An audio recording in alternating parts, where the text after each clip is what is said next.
Et si l'une des plus grosses erreurs scientifiques du XXe siècle n'en était pas vraiment une? Aujourd'hui, on va rouvrir un dossier qui a été classé un peu trop vite. On va se baser uniquement sur les faits, sur les données. C'est l'affaire de la fusion froide.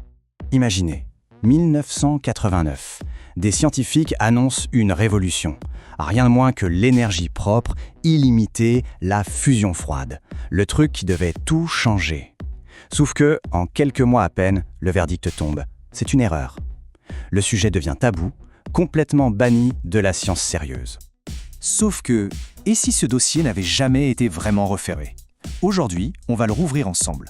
Parce qu'il y a des preuves, des choses qui ont été ignorées pendant des décennies et qui suggèrent que l'histoire est peut-être loin, très loin d'être terminée. Bon, pour commencer, retournons sur ce qu'on pourrait appeler ce qu'on appelle là la scène du crime. 1989. La question, c'est comment une annonce aussi énorme, aussi prometteuse, a pu s'effondrer aussi vite. En gros, le problème, c'est que personne n'arrivait à reproduire les résultats de manière fiable. Alors forcément, ça a vite été catalogué comme de la pseudo-science. Officiellement, le monde scientifique est passé à autre chose. Mais, officieusement, en coulisses, certaines institutions, et pas des moindres, ont continué à garder un œil dessus. Et c'est là que ça devient intéressant. Le premier indice vraiment solide, qui montre que l'affaire a peut-être été enterrée un peu vite, il vient d'un endroit assez inattendu. L'US Navy, la marine américaine. Alors voilà, au début des années 90, des scientifiques du labo de la Navy à China Lake se sont penchés sur la question. Et ils l'ont fait de manière hyper méticuleuse en menant toute une série d'expériences.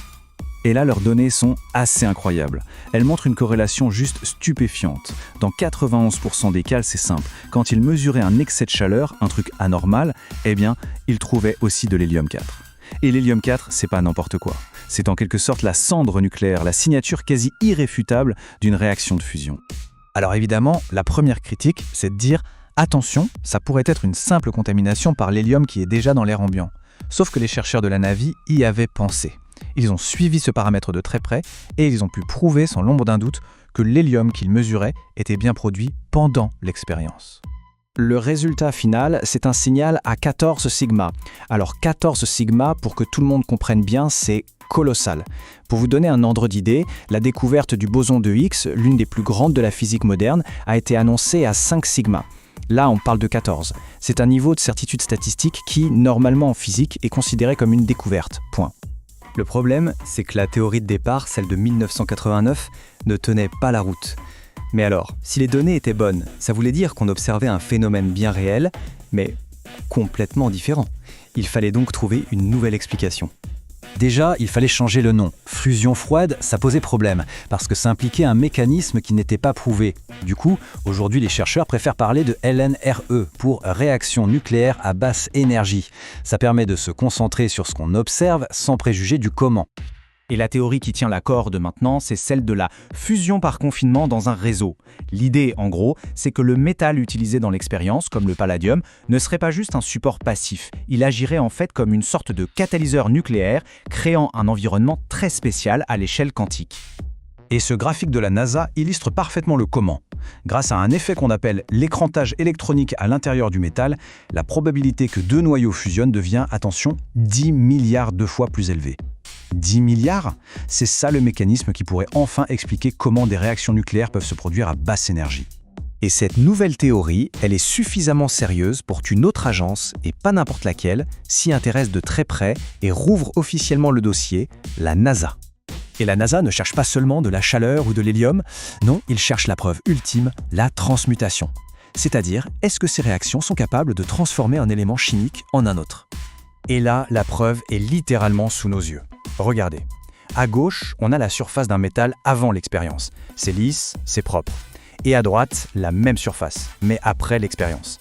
On voit clairement des changements, des sortes de cratères, et surtout l'apparition de nouveaux matériaux qui n'étaient tout simplement pas là au début. L'analyse chimique vient confirmer ce qu'on voit à l'œil nu. On trouve des quantités significatives de cuivre, de zinc, des éléments qui apparaissent comme par magie. Sauf que ce n'est pas de la magie, c'est la définition même de la transmutation.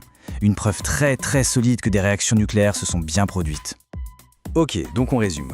On a des données solides et persistantes de la Navy et maintenant de nouvelles preuves qui arrivent de la NASA. La grande question c'est, qu'est-ce que ça signifie concrètement pour notre avenir énergétique ? Eh bien, les enjeux sont absolument gigantesques, parce que le carburant pour ces réactions, le deutérium, on le trouve en abondance dans l'eau de mer, partout. Le potentiel, c'est donc une énergie propre et quasi illimitée pour toute l'humanité. Rien que ça. Et pourtant, l'investissement est loin, très loin d'être à la hauteur de l'enjeu. Si on regarde ce rapport français de 2023, par exemple, la R&D sur le nucléaire classique, c'est plus d'1 milliard d'euros d'argent public. En comparaison, le financement mondial pour les LEN, c'est une poussière. C'est à peine une erreur d'arrondi dans les budgets. Le point le plus important à retenir, ce n'est pas une question de croyance, c'est une question de données. Il ne s'agit pas de croire à la fusion froide. Il s'agit de regarder les faits. Et les faits, depuis plus de 30 ans, nous montrent une anomalie scientifique qui persiste. Un vrai mystère qui mérite qu'on s'y attaque sérieusement. Ce qui nous amène à la question finale. Une anomalie scientifique qui persiste comme ça pendant plus de 30 ans, avec des données solides venant d'institutions aussi crédibles, à quel moment est-ce qu'on arrête de l'appeler une erreur pour commencer à y voir, peut-être, une révolution en attente ? Merci d'avoir suivi cette mise au point.